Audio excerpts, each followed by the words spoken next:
Think about it.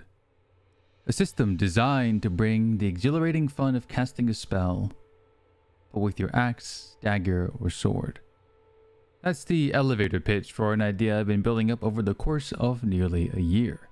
Originally inspired by the combat system in Elden Ring called the Ashes of War, I enjoyed this idea of a character who wants to smack something with a weapon, but give it that little bit of a flair of something cool, which eventually made me think, what if I just brought this to D&D?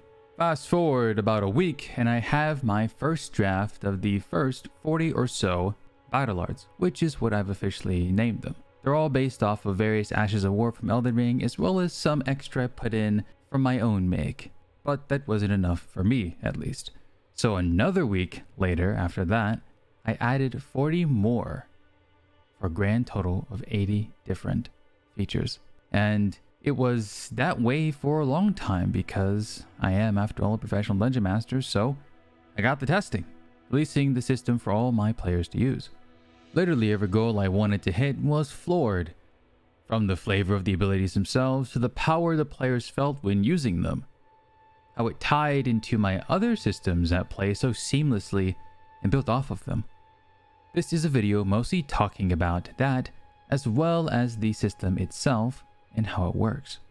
The Battle Arts, or the Battle Arts system, builds off of the magic systems of my own world of Aceres and Apocryon.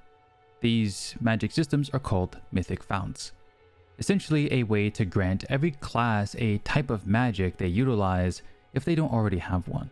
If it be the magic from the arcane soul, which largely derives from the self, the touch of Eth, magic which pulls from the world around you, using you as its conduit, the Divinius Shard, divine DNA left behind by the anti-Divinius gods who created all known ancestries within my world, or the inner wellspring, the body's own natural energy, or as many of you would recognize as ki. You see, mythic founts are the foundation of the flavor that you as a prospecting player would be able to delve your imagination into, a defining personification of your class's features and how they manifest themselves within my world, giving the most simple of character concepts a pathway to interacting with the magic systems of a world of mine, or well, any world that decides to use the mythic founts as their foundation. But this is not a video about the mythic founts. I already have one of those on my channel, and I plan on releasing some more later. But this is a video about the battle arts, so let's hop into that. However, if you do want to know more about the mythic founts, you can watch a video here.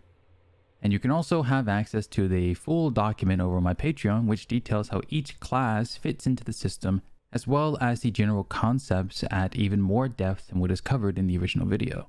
Speaking of Patreon, for those that don't know, I'm Zag, and over on my Patreon, the Mythweaver's Loom, you can find a plethora of various systems for D&D that I've handcrafted and covered here on this channel. They basically change the way that you engage with D&D as a whole.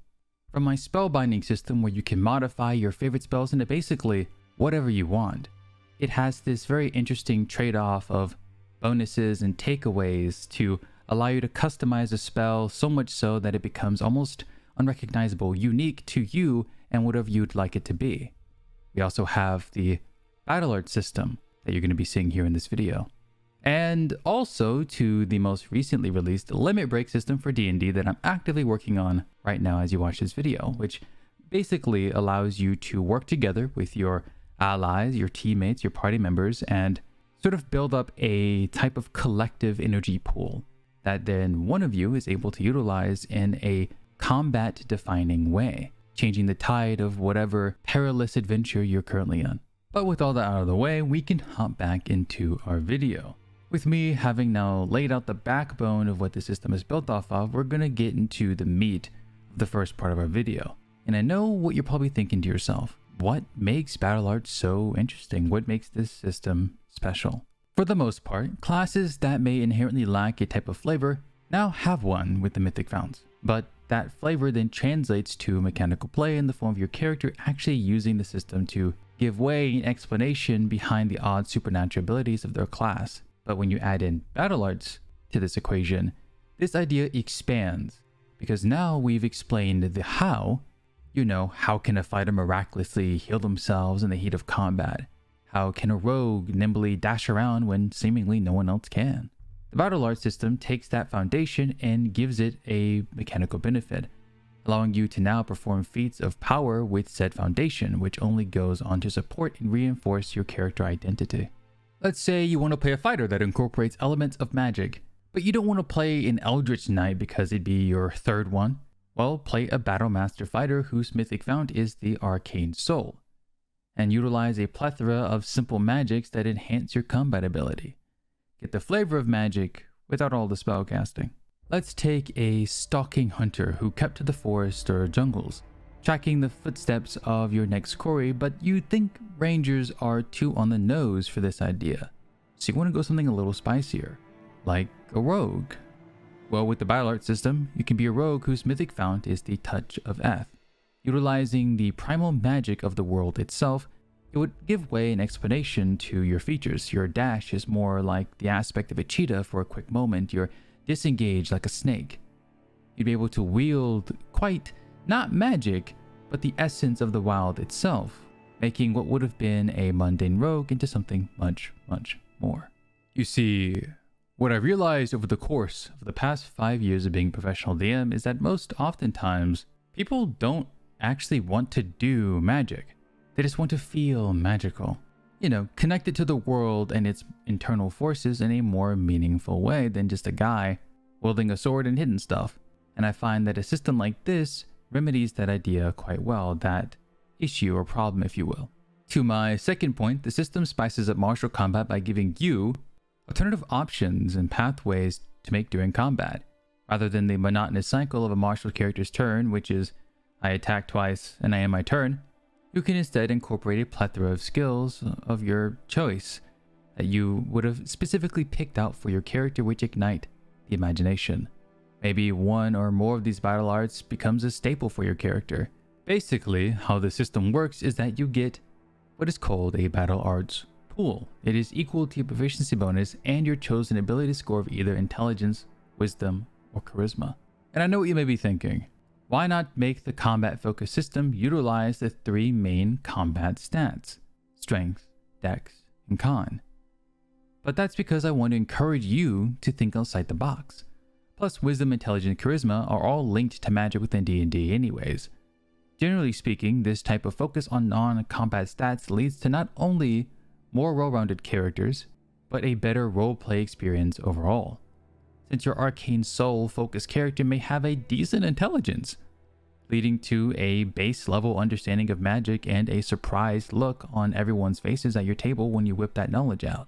The damage of the battle arts themselves are based on your proficiency bonus to give them a type of natural balance and progression for the players. It also guarantees that if a player is really enjoying the battle arts, that over time that battle art will eventually and inevitably get stronger alongside the character as they progressively level up throughout their adventures. Increases to your proficiency bonus and or ability score would also increase your available pool size for battle arts, allowing you to have more, better, or stronger battle arts in the future, creating chase features or something like it that you can look forward to as you progress through your adventures. The beauty of the system is that a player has a ton of choice. They can rock a few battle arts with low cost, decent utility which allows them to do a couple of extra cool things, or they can go all out. Choose a battle art with a really high cost, making the battle art a one and done per combat. The available choices aren't overwhelming to the player who just wants to hit things with their sword with the taste of magic, while also being consistently balanced across all tiers of play for whatever you want to do in your adventure. However, with all that being said, that brings us to the end of our fine video here.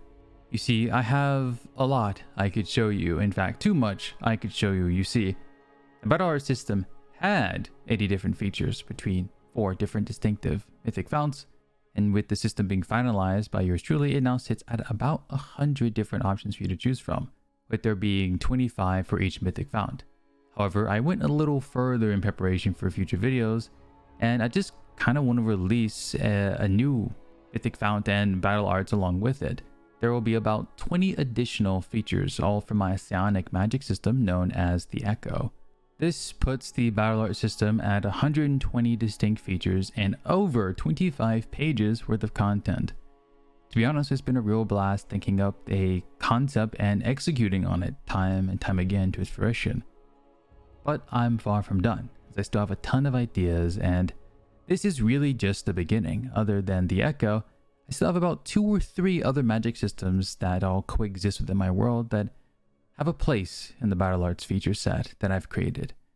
You can find all of this and more over on my aforementioned Patreon, the Mythic Loom. And as always, don't forget to like the video if you enjoyed the content.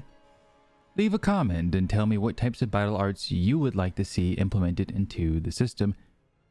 And don't forget to subscribe to see more. With that, everyone, as we close out on our video, I just wanted to give out a special thanks to everyone that's joined the Patreon so far. Currently, we're at over 600 members over there, and I just wanted to personally thank everyone and all of you for supporting me and even watching this video in the first place. I want to thank you for your support in my creative endeavors, as it does truly give me the drive to keep going, knowing that so many of you look forward to the many ideas that I bring you on a regular basis.